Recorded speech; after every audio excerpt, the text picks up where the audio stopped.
All right, let's talk about the stars. When you look up at the night sky, you probably see peace and quiet. But tonight, we're going to see that it's actually got a social life way more dramatic than anything down here on Earth. I mean, it just feels like the definition of solitude, right? You've got all these tiny, distant points of light, and every single one of them seems to be completely on its own in that massive, dark expanse. But what if all that quiet is just an illusion? What if there's a whole other story playing out up there? A story full of giant families, hidden rivalries, and these incredibly dramatic partnerships that are happening right above our heads. And we're going to start with a star that's pretty familiar to all of us, our very own sun, and the huge family it left behind billions of years ago. See, here's the thing. Our sun wasn't born in some quiet corner of the universe.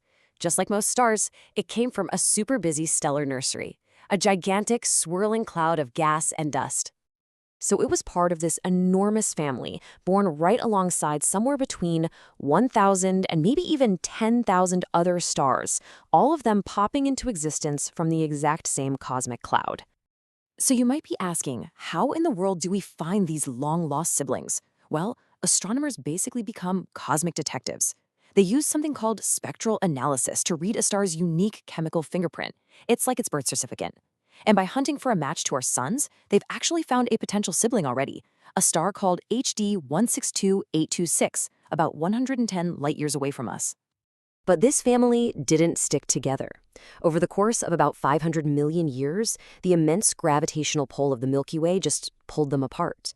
It acted like a cosmic tide, scattering the sun's siblings all across the galaxy. Okay, so our sun's family drifted apart. But what about the families that do stay together? Well, it turns out some of them are hiding some absolutely wild secrets in plain sight. Let's look at something you can actually go out and see for yourself. If you find the Big Dipper on a clear night, look at the handle.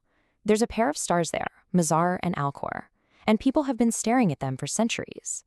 For thousands of years, being able to tell the brighter Mizar apart from its fainter little companion, Alcor, was considered a real test of sharp eyesight. In some ancient armies, if you could spot both, you were probably getting picked to be an archer. And for centuries, we thought that was the whole story, just two stars. But then the telescope was invented, and it started to peel back the layers on a story that was way more complex than anyone imagined. And oh, what a story it is. Think about this. It's a mystery that took us 400 years to solve. The first clue came in the 1600s when a telescope showed Mizar wasn't one star but two.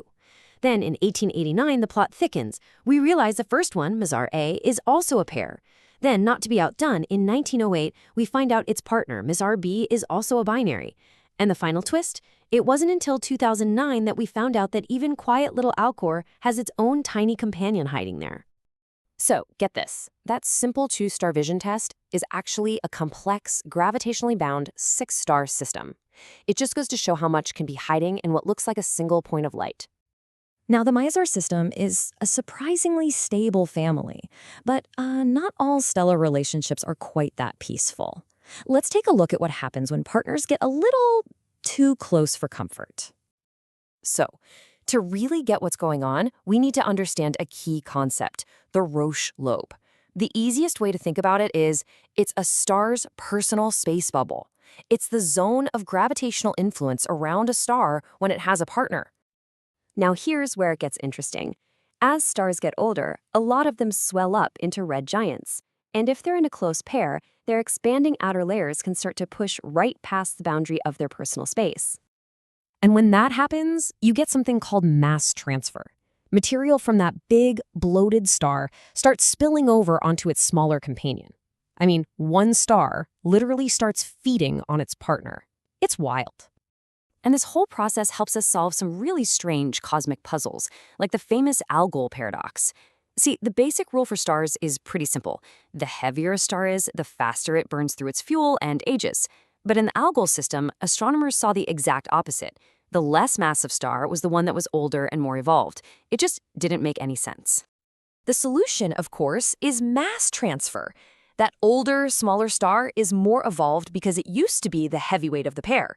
It aged super fast, swelled up, and then dumped a ton of its mass onto its partner. It completely rewrote both of their life stories and created the paradox we see today. So, what does all this really tell us about the universe? Let's just zoom back out for a second and connect all these amazing dots. From our sun's lost family to that hidden six-star system to the crazy drama of these interacting pairs, we've seen that stars are not lonely wanderers. They're born together, they often live together, and they have this profound influence on each other. The night sky isn't static, it's a dynamic network. And this social nature is really what drives the cosmos. These interactions, they're not just small details. They completely rewrite the stories of stars, and they create some of the most bizarre and beautiful things we see in our galaxy. So now you know that quiet night sky is anything but quiet. It is filled with families, drama, and hidden secrets. Which kind of leaves you with one final thought, right? Then next time you look up at what seems like a single point of light, what incredible story is actually hiding inside it?